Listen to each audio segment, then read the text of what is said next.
सचिन पायलट का सर ये अपने जो ये दौसा ये बेल्ट है इनमें क्या है, मीणा और गुज्जर बहुत बहुल्य क्षेत्र था और इनमें मीणा और गुज्जरों के इतने अच्छे संबंध थे कि जैसे शादी ब्याह होता है ना, तो उनमें जो ओढ़ा पैरायण के जैसे बहन बेटियों को अपन मानते वैसे मानते थे आपस में।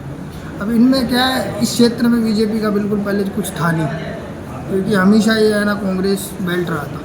तो इन दोनों की कास्टों की इतनी मजबूती थी वहाँ पे और इस वजह से राजेश पायलट जी का बहुत ज़्यादा दबदबा था।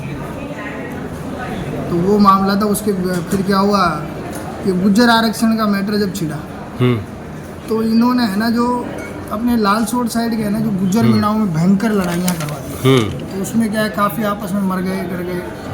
तो वो इन दोनों में भयंकर विभाजन हो गया। उसके बाद में इनकी एंट्री ये है और उस क्षेत्र में। तो क्या मतलब इनके मुख्यमंत्री बनने के चांस हैं? ये मुख्यमंत्री के लिए लड़ाई लड़ रहे हैं ना सर? देखो मैं था ना बताऊँ, ये छे जो भाई ये मतलब ये मान लो कि ये फोटो में नेता है। अच्छा, जमीन पे नहीं है इनका कुछ नहीं, अस्तित्व नहीं है जमीन पे, इनका कोई अस्तित्व नहीं। तो ये फोटो में इनके मैनेजमेंट जो पुराने बैठे हुए हैं वो है, और बाकी ये मैदान में ऐसा कुछ नहीं करते। ओह 5 साल क्या देखने को ही नहीं मिलेंगे, सिर्फ गाड़ियों में आते हुए जाते थे। अच्छा। यही सीन है। और लेकिन राजेश पायलट का तो प्रभाव था। प्रभाव हम बता रहे हैं ना कि यूँ हमारे दादाजी और यूँ बताते हैं कि जब राजेश पायलट जी खत्म हुए थे तो यहाँ पे गुज्जर कम और मीणा ज़्यादा इकट्ठे हुए, तो उनके प्रति इतना प्रेम था लगा हुआ था, तो उनका तो काफ़ी पकड़ थी। और ये मान लो ये पूरा क्षेत्र दौसा ये जितने भी पश्चिमी राजस्थान है ये सब कांग्रेस की थी, उधर बीजेपी की सीटें नहीं आती। तो उसके बाद में गुज्जर मीणाओं की लड़ाई हो गई आरक्षण के समय, तो फिर कुछ रहा नहीं उसमें। अच्छा, तो ये जो कांग्रेस में चल रहा है कि अशोक गहलोत बहुत हो गया, कितना दिन 3 बार तो मुख्यमंत्री रहे ये, है ना, लंबे समय मंत्री रहे केंद्र में भी। तो अशोक गहलोत का प्रभाव कम हुआ है या अभी भी वैसा ही बरकरार है? तो गुरु जी आप दुकाना बंद करवाओ ना, कुछ नहीं बंद कर अतरो सच पूछ चला। हाँ अतरो सच मत पूछो। हाँ गुरु जी बताओ, कोई मतलब वाली बात नहीं। ये हम कभी दिल्ली रोड की साइड से जाते हैं ना सर, तो हमारे जो मित्र हैं जो हर ऐसे होटलें आती रहती है ना, तो फिर यूँ बताते हैं कि यार इनमें भी वैभव गहलोत की पार्टनरशिप चाहिए। अच्छा, इसमें भी वैभव गहलोत की पार्टनरशिप। आप ऐसे नहीं कि क्या है क्या नहीं, वो अंदर की बात हमें नहीं मालूम। लोग कहते हैं ऐसा। मैंने कौन ला के ये कोई राजनीति के नाम पर ये कुछ कर रहे हैं, कोई मतलब कोई बाजार में या मान लो कि मैदान में कोई बोले सब झूठा दिखा हो। ये सब आपके कैमरे की गणित है और कुछ नहीं। तो आपको साफ होगा। तो इस बार काहे उनको हार क्यों मिल गई? हार क्यों गए इस बार गहलोत?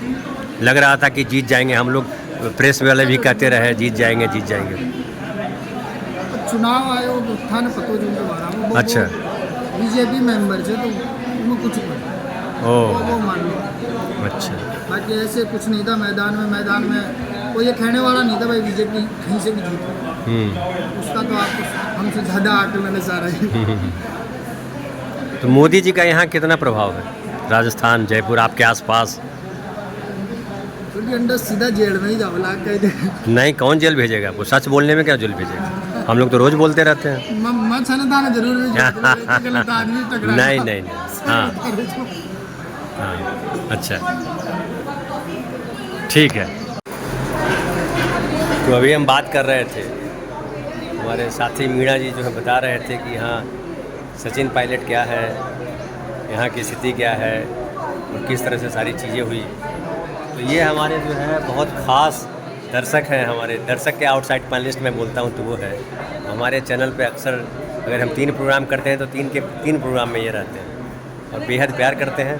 जब इनको पता चला कि मैं यहाँ जयपुर आया हुआ हूँ तो कल ये एयरपोर्ट पहुँच गए। इनको नहीं पता था मैं कितने बजे आ रहा हूँ। एयरपोर्ट पहुँच गए, बहुत देर वेट करते रहे। फिर ये जवाहर कला केंद्र भी आए जहाँ मैं अभी बैठा हुआ हूँ। और अभी दोपहर में वापस इन्होंने जो मुझे पकड़ लिया, मुझे आए हुए 2-4 मिनट हुआ और ये आ गए। तो इतना प्यार करते हैं और ये द नागरिक की वजह से इतना प्यार है। और बहुत बहुत धन्यवाद आपका कि आप आए और इतना प्यार करते हैं। तो हम ऐसे ही और साथी हमको जहाँ जाएंगे मिलेंगे तो हम रिकॉर्ड करेंगे, उनसे सुनेंगे, बड़ा अच्छा लगता है। बहुत बहुत धन्यवाद।